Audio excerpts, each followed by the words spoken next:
ladies and gentlemen, and I will be playing my interlude, and I will be coming back talking about a very interesting topic with my guest who was on here yesterday. So y'all get ready, be prepared.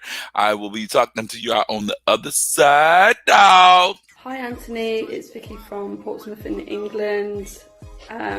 What does third eye visions mean to me? Well, I became partially sighted 4 years ago, and through that time I added a few blogs on Facebook and came across yourself.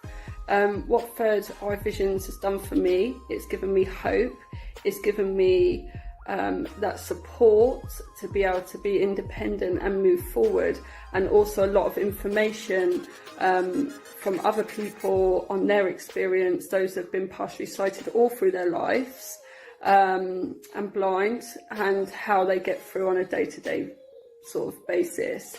It gives me the drive to get up in the morning, to be a single parent, to go to work, to do what I've got to do, and to cross those barriers. Third eye vision has given me the support and the friendship and the kind of links to be able to get up and be who I want to be, instead of sitting indoors and kind of having those barriers that you're unable to overcome. Keep doing what you're doing, because you're doing fantastic. Thank you. Bye.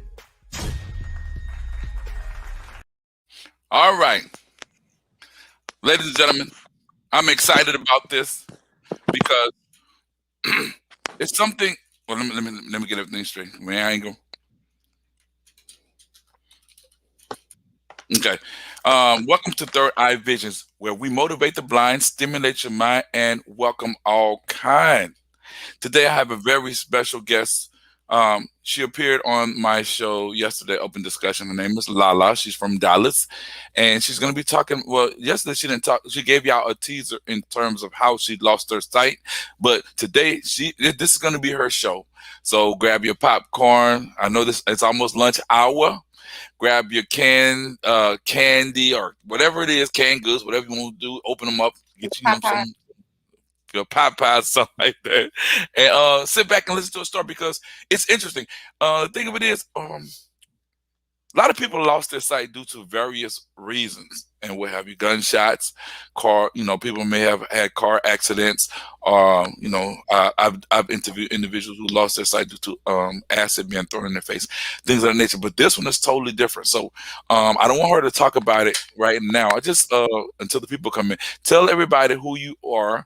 Where you from again, and just refresh everybody. And if the audio is bad, y'all bear with me. We're gonna get it right because she's way out there in another place.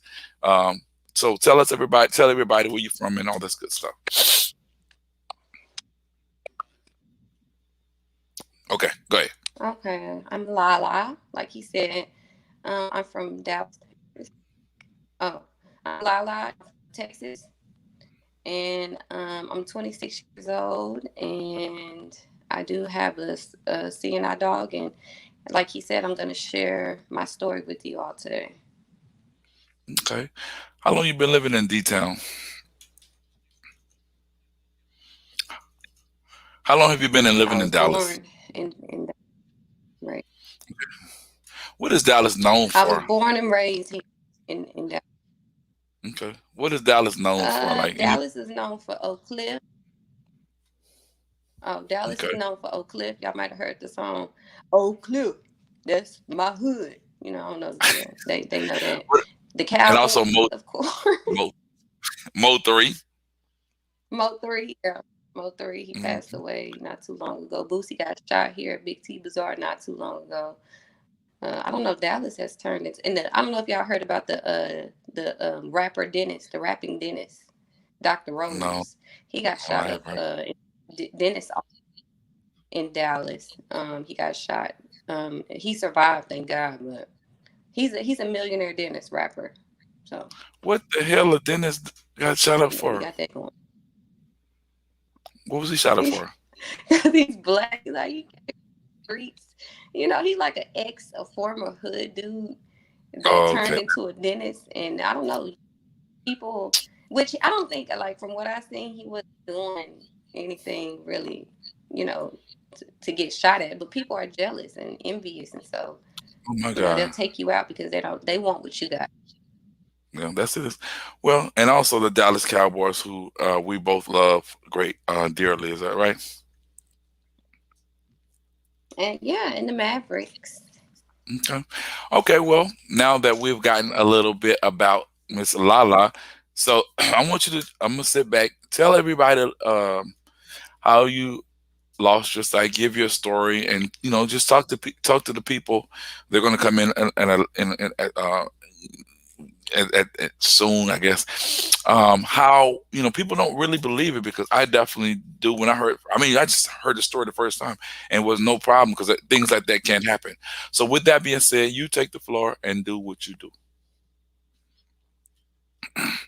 All right, so I'm gonna try to make it as non-graphic as possible because it's a pretty graphic story, and I'm gonna try to keep some of the details because I don't want to offend anyone or anything like that. So basically, um, in 1997, I think it was maybe around January of 1997, somewhere in there. February, I think it was January, not February. But anyways, um, is when that's when I went blind.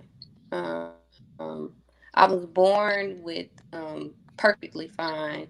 I didn't have any issues. I didn't have any kind of health issues, any kind of vision issues, or any. I was, perfectly fine, perfectly healthy child. But um, I did. I do have um, a parent, which is my mother, who is mentally ill. She's mentally unstable, and a lot of people don't really take mental illness serious. Nowadays, the Black community is coming together more recently, and promoting it and encouraging others to check on their mental health. So I'm glad about that because it is real and it's serious and it's something that you should take serious. No, you should not be ashamed of it. It's okay to go into the hospital if you need to. It's okay to ask for help if you need to. They have phone numbers. If you have friends, don't be afraid because you could save your life or you could save someone else's life. And I wish that that's what my father would have done for me, which I can't really blame him because honestly, no one, you know, would think would happen, right? Um, and so my mom was in and out of the mental institutions. I don't know exactly when it started, but I guess um, I know when I was born, she was pretty much in and out of the mental institutions. I remember going to see her. I don't know, I had to be under 3 if I went to see her. And one time when she was in the hospital, she was eating a tomato. I don't know why would she do that, but I don't eat tomatoes. But anyway, I remember that one memory, and I didn't know any better. Like I didn't know where I was. I didn't know, why she was there. I didn't know anything. I was too young. But my mom would have these episodes, and a lot of times she would kind of take it out on my father. She would yell and abuse him and call the cops on him, and he would like be running from her, running from the police, jumping fences and stuff to get away because no black man wants to deal with the cops. But she would do that. I think it had a lot to do with her mental illness, and so. I didn't tell y'all what her mental illness was. My bad. She suffers from schizophrenia and bipolar disorder, and I guess nowadays they call it schizoaffective. I'm not sure if it's synonymous, but from what she tells me, that's what it is, schizoaffective disorder. So for those of you who don't know what schizophrenia is, basically it's where you hear or see things called hallucinations, um, which we normal people don't see, which aren't there. Um, I believe that she really did see these things. Um, I've heard many stories about the things and the types of things they would do and say, and the things she would see. And I think that it's a spiritual thing. I think sometimes, most times, I do feel like schizophrenia can be a chemical imbalance, right? But then you have other times when I feel like it's more of a spiritual thing. And from the things she's told me about what she's heard and seen, I do think it was more of a spiritual thing. Um, anyway, so in bipolar disorder, is basically when you can be either extremely manic, which means overly happy or excited. You're just too happy. You're just you can't really calm down. You can't really relax. You're just manic. And then really low lows. So you have really high highs and you have really low lows, and you kind of go back and forth, mood swings basically, to simplify it. um, so yeah, those are the main things. And she also has anxiety. She has panic attacks, all of those things. I'm not sure when she was diagnosed. Like, I never really talked to my dad about what he thought of it, like how he felt about it, what he believed. No one believes nothing bad will happen, and I want you to believe it. I want everyone, if you have a child with someone who has schizophrenia or bipolar, believe something would happen even if nothing happens. So you can take your children and put them somewhere safe. And a lot of times they're not going to want to give up the kids. Um, they're not going to want to let you talk to the kids or communicate with the kids, because that's what she did. And that's what a lot of parents do when they're having a mental breakdown. Um, Now, I'm not sure what type of medication she was on, if she stopped taking her medication, or what was going on, but I guess one day she was. All right, My dad stop. had went to Stop right work. there. Stop. Stop right there. Um, I want you to. You're doing a great job. I want you to introduce yourself again for those people, and I may do that periodically. So I want people to say, "Well, what is she talking about?" Because they may not read the title. So tell them briefly, for like 10 seconds, who you are, and then go back into what you were doing because you're doing a great job. Go ahead. My name is. Okay, yeah, I'm Lala. I'm from Texas. Um, I'm here talking about what happened to me. How did I become blind? I'm explaining my situation, and to sum it up, my mom has she's schizoaffective, and um, she had a mental breakdown. So that's as far as I got in there. Okay, go ahead. So you want me to keep? Yeah, good. Okay. Continue. So my dad, he was a mailman. He worked for the post office. So he would go to work. And we lived pretty far away from the post office he worked for. He would leave around maybe 6 o'clock, 7 o'clock in the morning to get to work. Um, and so I guess he left us there. I'm not sure if she was acting funny that morning. Like, I don't know. But from what I know is that he trusted her and he felt like she would hurt him, but she wouldn't hurt her children. And that was a mistake, because although mothers, fathers love their children, they don't know what they're doing. When you are being influenced by some type of demonic spirit, or if you have a chemical imbalance, because like I said, it could be either or, depending on the person and their situation.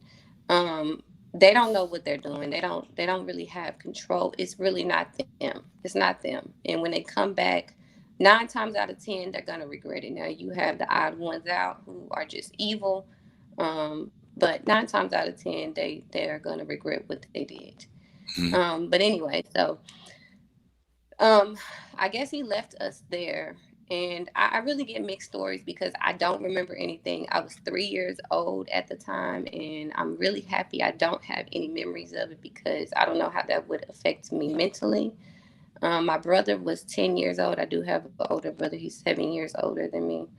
Um, and I kind of get mixed stories of what happened, and I try to ask him, and he won't talk about it. He get mad, so I just try to leave it, leave it alone. Um, from what I hear is that I heard her um, attacking him first, and this is still my spirit. I have the same spirit. I'm really the same person. as I was when I was 3 years old. I have a few things that have made me, build a wall up, in certain situations for certain people. And, things have changed a little bit, but I'm the same person deep down. Um, I heard him being attacked. That's what they say. And I ran to help him. Now, I don't know how I was going to help him, but, I ran to help him. And she attacked me too. So basically, what happened was, I don't know the details. I know she told me some details.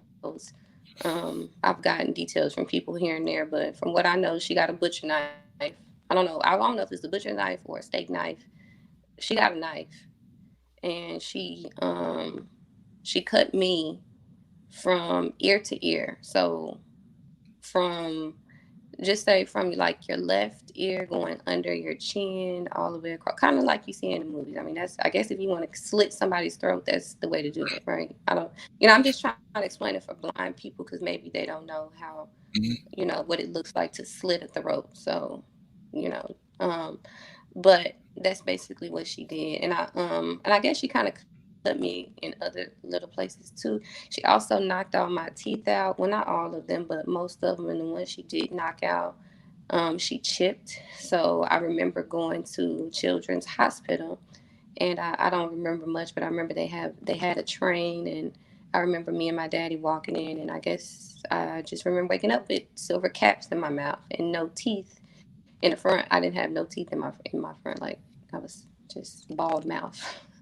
Mhm. um, so yeah, she knocked those teeth out. I have a scar on the roof of my mouth, so maybe she cut me in my mouth. I don't know.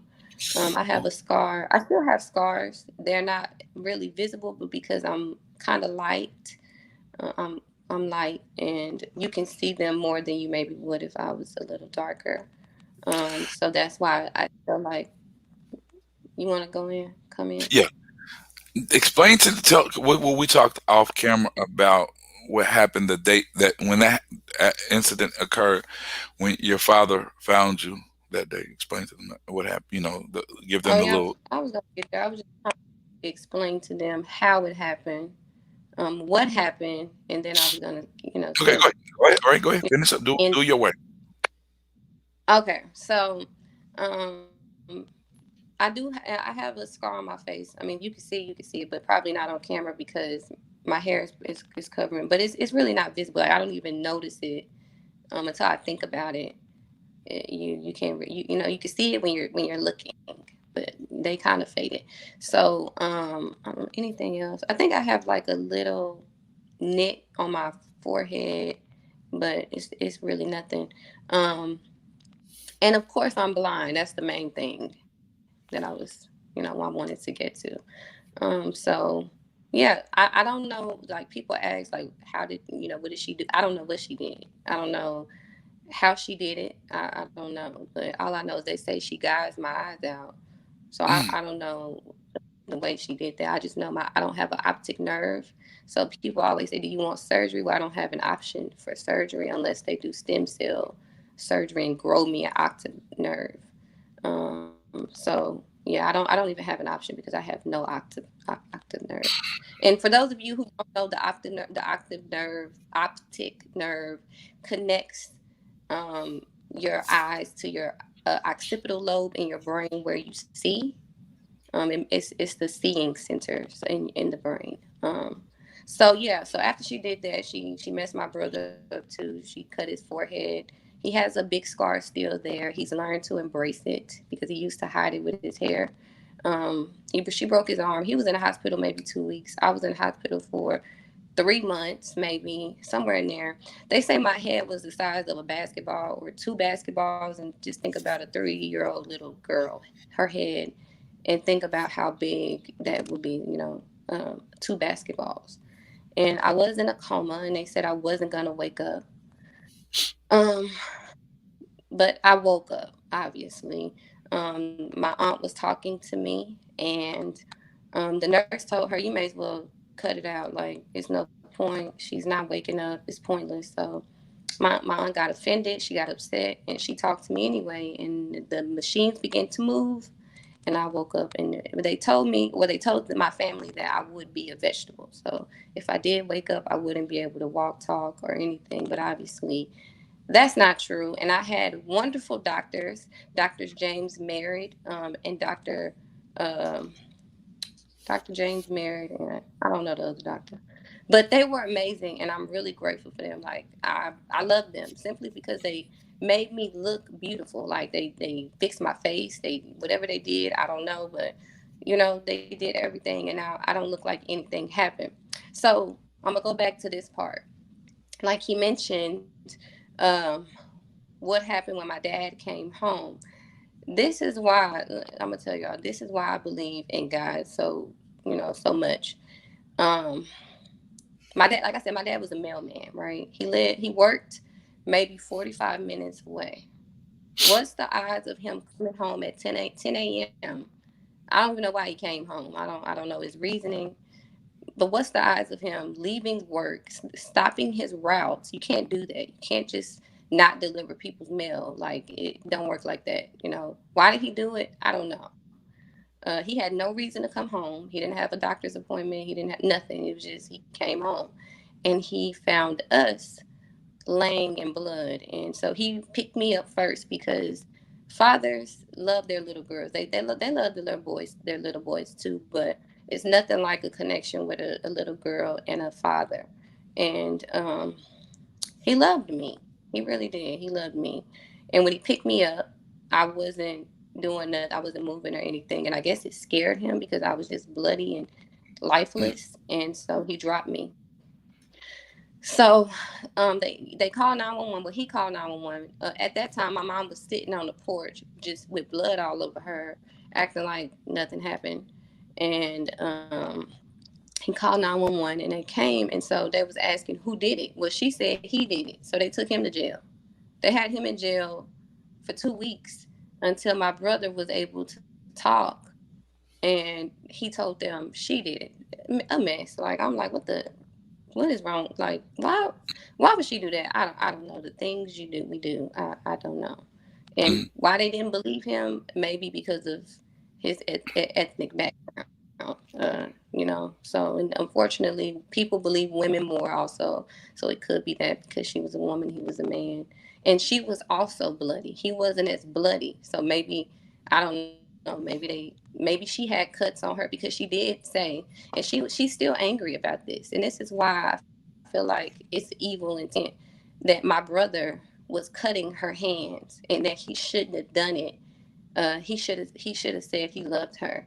Think about it. You're a 10-year-old and you have a 3-year-old sister. You're trying mm, to fight back. Now he can't fight against her. She was strong. You needed 4 men to hold her down. She has superpowers, super strength, literally, super strength. Okay, one man couldn't hold her down. You needed four. So, um, what do you expect him to do? You want him to just sit there and let you kill, him and his sister? If he can't save me, he want to at least save himself, and that's what I would mm, hope he would do. But she's offended. She's like, he shouldn't have cut my hands, and oh, and she took the toilet bowl top off, the part where you can close it and sit on top of it and hit him on top of the head with that. She beat him over the head with that. mm, So I'm like, ma'am, you deserved more. Like, you deserved death row. She was in prison with Dolly. What was her name? I don't. She was on Forensic Files. If you look her up, she's from Texas, and she's the lady who they don't know who did it. Her kids. She had two kids that were stabbed, and she was also stabbed. I think her husband did it, but she's taking the hit. So if you want to look that up, that happened around the same time. Um, my situation happened. But she was mm, in prison with her, and now she's out roaming the streets. And guess where Dolly is? Dolly is in there. I don't know if she got death row or what, because Texas don't play. I believe if we would have died, she would be dead by now, because that was what 3 years ago. mm, She would have definitely been on death row, but she has a mental illness, like I said, so she got off with mens rea, which is pleading a mental illness. So mm, I guess they did prove that she was mentally sick. She So she did go to jail. I'm assuming it was prison because that's where Dolly was. I don't really know details on that. And then she went to Terrell, Texas, to the crazy house. She was there not long. Maybe a year. I remember my granny calling her on the phone like, no matter what, my family never turned their backs on her. Um, you know, and my grandmother loved me. She still loved me. I'm the favorite by default. Mm, And she never turned her back. And I would talk to her too. I would talk on the phone. I would sneak and talk because we obviously, me and my brother, we weren't allowed to have any type of what's the word, honey? I lost my word. Any type of interaction with her. okay. So, but I wanted to talk to my mom because I don't remember. I didn't remember, and I just didn't know like what happened. I still wanted to talk to her. I still loved her. And I didn't have any hate or animosity. My brother had more animosity because he remembers. I didn't Mm, remember, so I just want to talk. And so when she got out the crazy house, she was under house arrest. So she had an ankle bracelet, maybe for I'm gonna say 2 years. mm. And then she had maybe 10 years of probation. So those were her consequences. And we would go see her. My daddy would take me over there all the time, sneak us over there, sneak me over there. My brother didn't go, Mm. and I would see her all the time.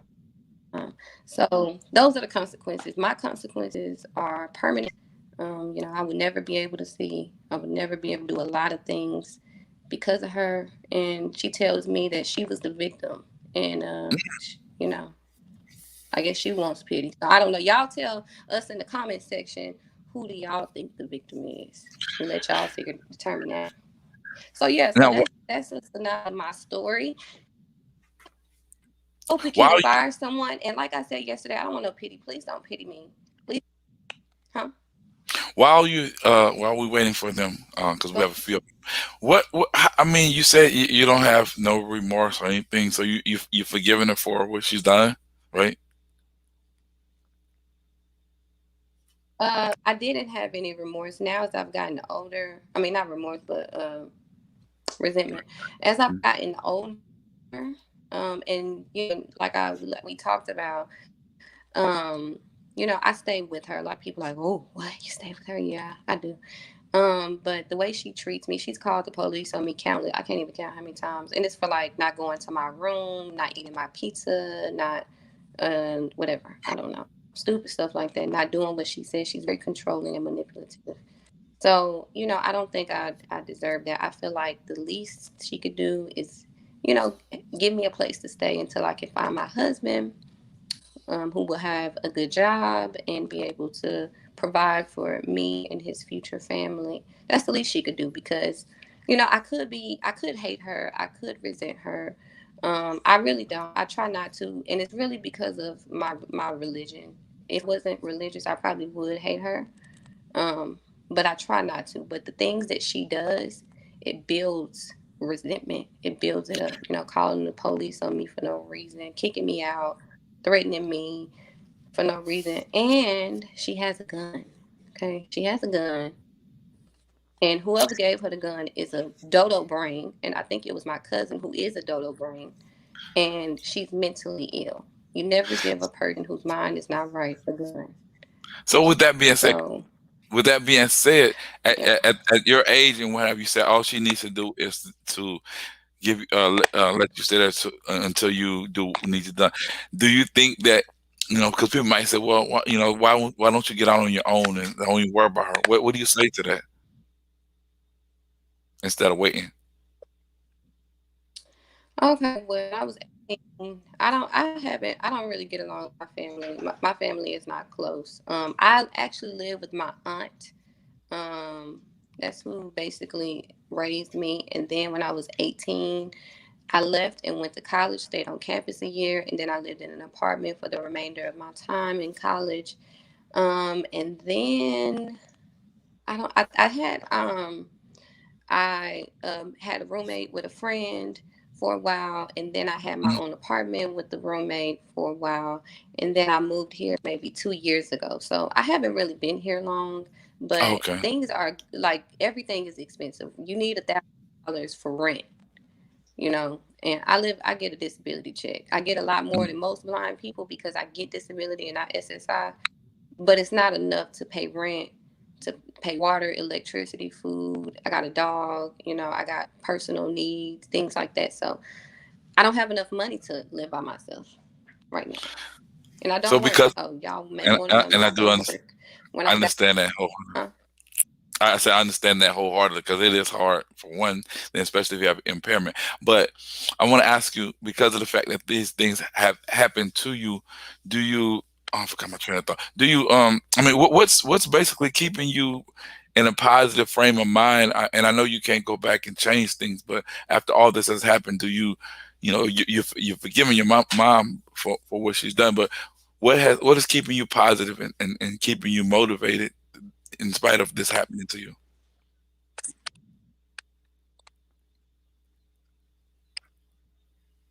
Well, number one is God, because if it wasn't for Him, I would hate her with all I had. Um, that's what I would do. I would want to hurt her. Like I would want to do exactly what she did to me, but you can't live like that. So I try not to even go there with my thoughts. I do. I try to love her. I try to care for her.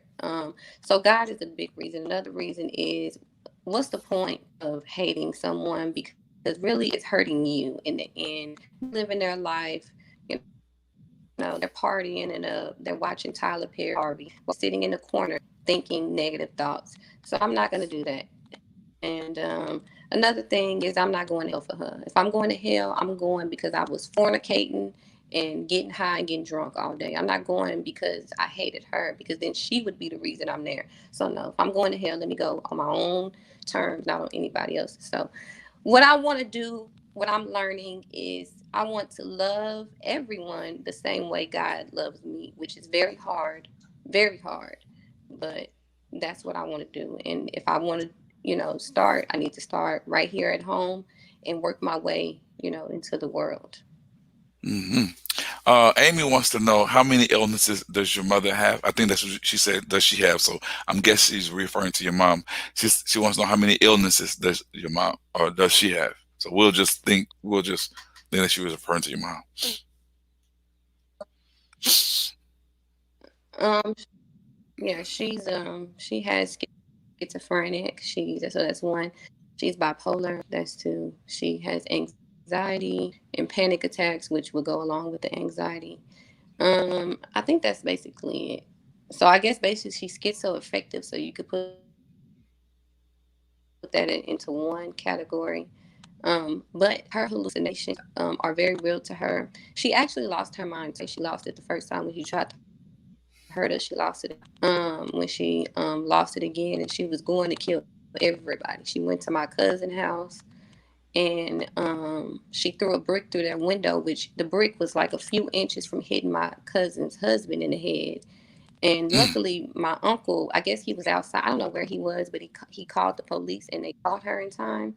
But her plan was to go from there to my other cousin's house, to my grandmother's house. She said she was going to terminate us all because we were in her head. So basically, she was saying we were doing teletelepathy. And, for all my X-Men fans, or super fans, you may know what that is. It's basically when you can talk to someone in their head, so you don't have to speak out loud. You can Mhm. speak to each other through your minds, right?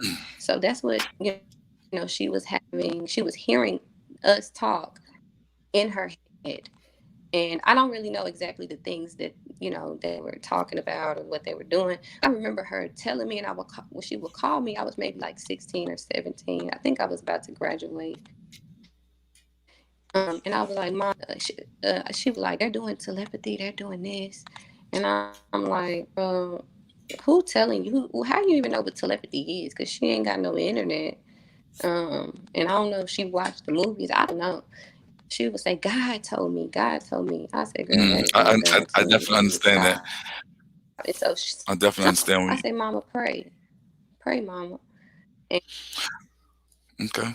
she I'm sorry. would for a minute, but then it would go back out. You hear those voices. Amy, again, you cleared it up, but just one more that time. was it. She wants some. Amy had. I got the question wrong, but you still answered anyway. She said, "What type of illness did your mom have?" That's what she wanted. Again, tell them what it was.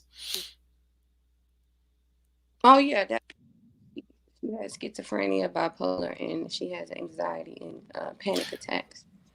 And And people did. when the This was schizophrenia is good for those who go ahead. now. I just wanted to remind those who just joined. This was the cause of her. People might wonder why she's talking about it. This was the cause of her becoming totally blind. And speaking with her off camera the other day, she said, "Well, people didn't want to believe her.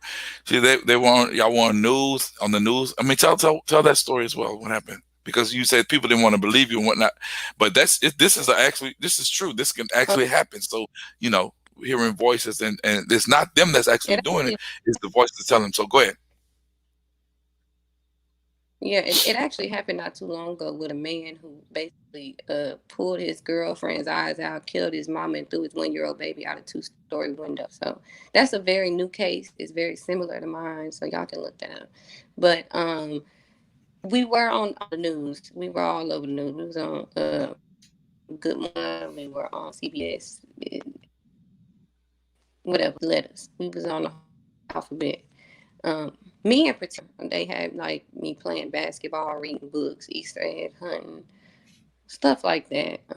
I feel like it was exploitation to a certain extent because after they had already told the news, explaining what happened, I understand that, you see something like that, it's going to be on the news. But when it continued, I was at the zoo feeding rats and what you call elephants apples and feeding rhinoceroses carrots like on the news. So I don't really like that. I feel like I was being exploited for money because we got a lot of money that I didn't get any. I didn't get any of that money. The Cowboys also came and they gave us a couple $1,000s. The Mavericks came and they put a basketball goal in the backyard because I like to play basketball. Only because my brother liked to play basketball. I wanted to copy him. But I did like to play. I enjoy. I was on, and I also was on the front news of the Dallas Morning newspaper. I made the front page. I mean, the front page. So, yeah, I was everywhere. Um, but when I say people don't believe me, I really mean more people in the blind community. I don't know why it's them. People who I can tell who are sighted, they believe, but most of them. I'm not gonna say all of them, but most of them believe. So. Well, I truly believe, and I love your spirit, girl. When I heard you on that little thing I heard you, talking and whatnot, and then you told me the story. As we continue to talk more, so I was like, man, I want to get her on so she can share this because it's different. Because as I mentioned earlier, people have lost their sight to various other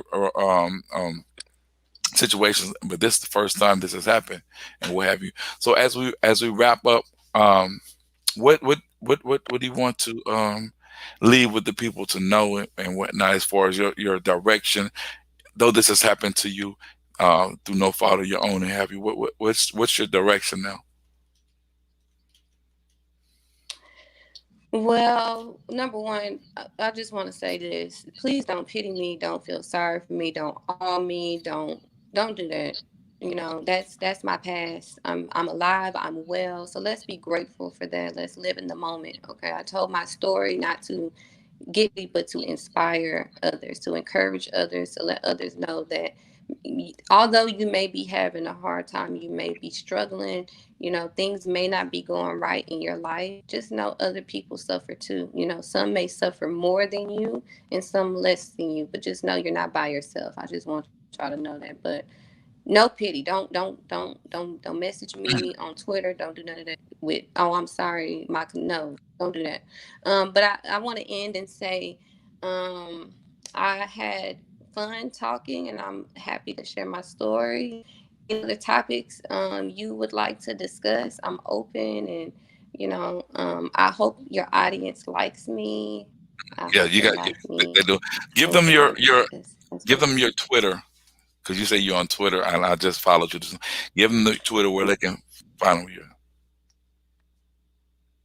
My Twitter is love and underscore harmony. So that's love and underscore harmony.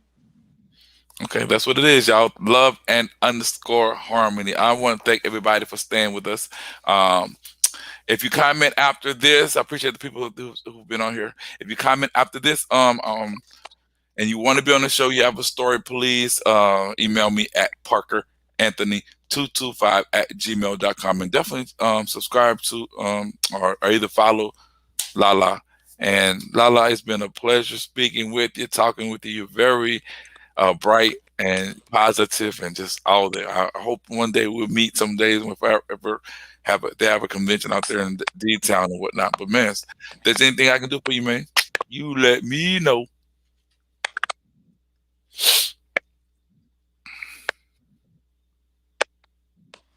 Alrighty, that's no problem. Okay. Well, stay strong, and I'll be hollering at you later on today.